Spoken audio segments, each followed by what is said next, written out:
السلام عليكم ورحمة الله وبركاته أحبابي في الله. ما أنتو حارة إن إذن لقيبسو بطاطي جان ومحو هاي وصان ويرير أنا ربع إن إذن لقيبسو مركم حاولها إيه كاروت واي وبطاطي إيه كاروت ومعان أهانا أصوص سميناي سيدي بعر كاني سومالي اللي قد يجري عمل واي دكسي قليلا كشبه مركب فيديو هرو إيقو على نقطة أصحابي هايدين تسيلا ساوقو قوي ساو السميه مركب wax saliid ma ku jirto wax biyo ma ku jiro asaa biyo dhalaaya saliid iyo subagana hadhow gadaal loogu dari doonaa insha Allah. marka waxaan rabaa hadda inaan micnaha idin tusiyo soo egahay saasaa loo gudbinayo mar walba.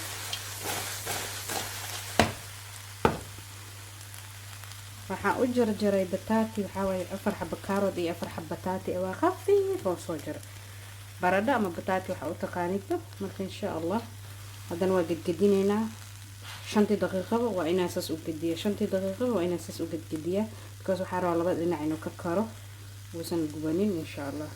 okay 5 daqiiqo ka bacdi aan u soo noqday waxaan rabaa inaan ku daro 4 qaado oo sokor brown ah 4 spoon brown sugar.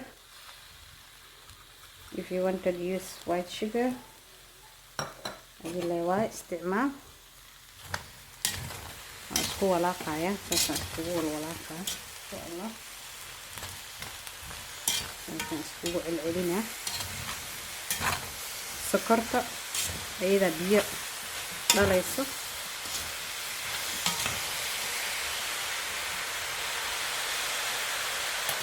okay waxaan ku daraa wax yar oo heel ah cardamom powder. okay waxaan ku darayaa subag zagi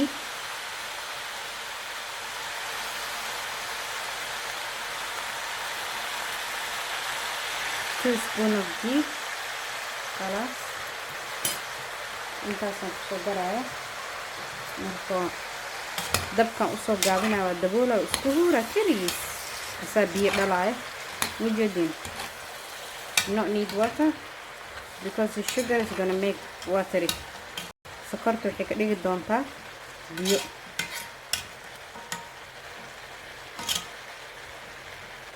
this is good for iftar to be like dessert.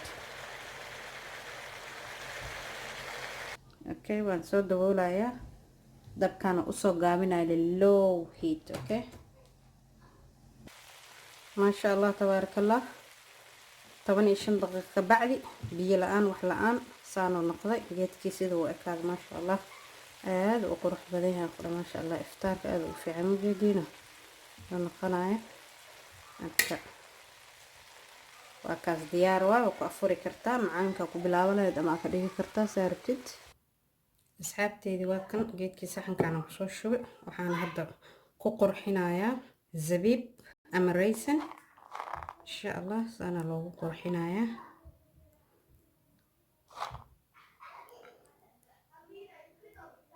ما شاء الله this is beautiful for iftar. afurka aad u qurux badan waa macaan ما شاء الله. darabti malaba ku darsan kartaa hadaa sokorta rabin. if you don't want sugar you can use it honey is up to you or maple syrup.